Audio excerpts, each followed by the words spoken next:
खरं तर लस्सीची चव ही फक्त ती कशी बनवतो त्यावर अवलंबून नसते, तर सर्वात जास्त महत्त्वाचे असते ते म्हणजे दही कसे लावले आहे. जर दही व्यवस्थित घट्ट आणि योग्य पद्धतीने लावलेले असेल तर त्यापासून बनवलेली लस्सी देखील खूप छान घट्ट आणि स्वादिष्ट बनते. त्यामुळे चांगली लस्सी तयार करण्यासाठी सर्वप्रथम दही योग्य पद्धतीने लावणे खूप महत्त्वाचे आहे. म्हणूनच काल आपण घरी अगदी परफेक्ट घट्ट आणि चविष्ट दही कसे लावायचे ते शिकलो आणि आज आपण त्याच छान घट्ट दह्याचा वापर करून घरच्या घरी बाजारासारखी चविष्ट आणि थंडगार लस्सी कशी बनवायची ते पाहणार आहोत.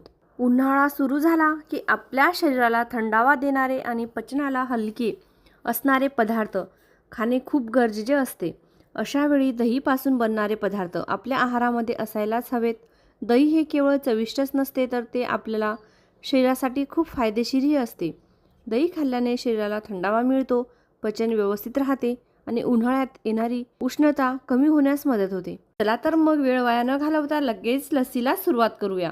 नमस्कार, मी रसिका. रसूची रसोईमध्ये तुमचं सगळ्यांचं मनापासून स्वागत. लस्सी बनवण्यासाठी सर्वप्रथम आपण साखर तयार करून घेऊया. त्यासाठी साखर मिक्सरमधून एकदा फिरून घेऊया. इथे मी अर्धी वाटी साखर घेतली आहे आणि त्यामध्ये 3 हिरव्या वेलच्या घातल्या आहेत. आपल्याला 2 ग्लास लस्सी बनवायला इतकी साखर लागणार नाही. ही साखर आपण आधी तयार करून ठेवत आहोत जेणेकरून गरजेनुसार वापरता येईल. साधारणपणे 1 ग्लास लस्सीसाठी फक्त 1 चमचा साखर पुरेशी आहे.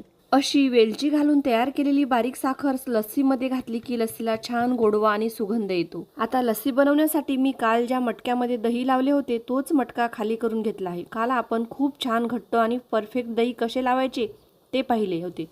आज त्याच घट्ट दह्यापासून आज आपण चविष्ट लस्सी बनवणार आहोत. आपण इथे 2 ग्लास लस्सी बनवणार आहोत. त्यासाठी मी साधारण अर्धा किलो दही घेतले आहे. लस्सी चांगले आणि चविष्ट होण्यासाठी दही फ्रेश असणे खूप महत्त्वाचे असते. म्हणून इथे मी अगदी ताजे दही घेतले आहे. हे दही जास्त दिवसाचे नाही आणि अजिबात आंबटही नाही. आता इथे मी अर्धा किलो दही या मटक्यामध्ये घातले आहे आणि आता यामध्ये मी 2 चमचे आधी मिक्सर मधून बारीक करून घेतलेली साखर घातली आहे. लस्सी बनवताना एक महत्त्वाची गोष्ट लक्षात ठेवायची आहे की दही मिक्सर मधून फिरवायचे नाही.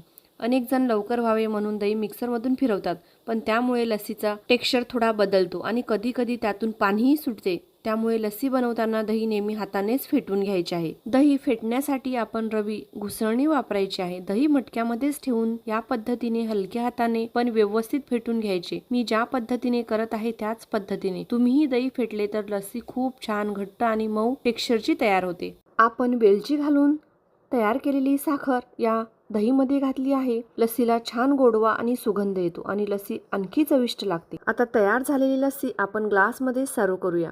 तुम्ही पाहू शकता लस्सीचा टेक्स्चर किती छान घट्ट आणि क्रीमी आला आहे. अशी घट्ट आणि मऊ लस्सी पिण्यास खूपच चविष्ट लागते. हेच दही जर आपण मिक्सरमधून फिरवले असते तर लस्सी खूप पातळ झाली असती आणि त्यातून पाणीही सुटले असते. अर्धा किलो दह्यामध्ये बरोबर 2 ग्लास छान घट्ट लस्सी तयार झाली आहे. आता या लस्सीला अजून खास आणि चविष्ट बनवण्यासाठी आपण यामध्ये वरून एक छोटासा खास टच देणार आहोत. त्यासाठी मी वरून प्लेन व्हॅनिला आईस्क्रीम घातला आहे. दोन्ही ग्लासमध्ये 1-1 क्यूब आईस्क्रीम घालत आहे. आईस्क्रीम घातल्यामुळे लस्सीला एक वेगळीच क्रीमी चव येते आणि ती अजून थंडगार आणि चविष्ट लागते. आईस्क्रीमचा व्हिडिओ आपल्या चॅनलवर आहे. या व्हिडिओच्या शेवटी स्क्रीनवर मी तो व्हिडिओ दाखवते. तुम्ही त्यावर क्लिक करून तो व्हिडिओ पाहू शकता. उन्हाळ्यामध्ये अशी लस्सी पिण्याचा आनंद काही वेगळाच असतो. घट्ट दही, योग्य प्रमाणात साखर आणि वरून घातलेलं व्हॅनिला आईस्क्रीम, त्यामुळे लस्सीची चव आणखीनच छान होते आणि तिचा लुकही खूप आकर्षक दिसतो. इथे मी अगदी साधी प्लेन लस्सी बनवली आहे जेणेकरून तिची नैसर्गिक चव छान लागेल. तरीही थोडेसे गार्निशिंग करण्यासाठी मी वरून पिस्त्याचे बारीक काप ठेवले आहेत. त्यामुळे लस्सी दिसायलाही खूप सुंदर वाटते आणि हलकीशी ड्रायफ्रूटची चवही येते. होळी झाली की उन्हाचा जोर हळूहळू वाढू लागतो. वातावरण गरम होऊ लागतो आणि शरीराला पटकन थकवा जाणू लागतो. अशा वेळी आपल्या शरीराला थंडावा देणारे आणि हलके पचणारे पदार्थ खाणे खूप महत्त्वाचे असते. उन्हाळ्यामध्ये विशेषतः दही आणि दहीपासून बनवले जाणारे पदार्थ आपल्याला आहारामध्ये असायलाच हवेत. दही हे शरीराला थंडावा देणारे आणि पचनासाठी खूप चांगले मानले जाते. म्हणून उन्हाळ्यामध्ये दह्यापासून बनवलेले विविध पदार्थ जसे की लस्सी, ताक, मट्टा आणि छास हे खूप आवडीने प्यायले जातात.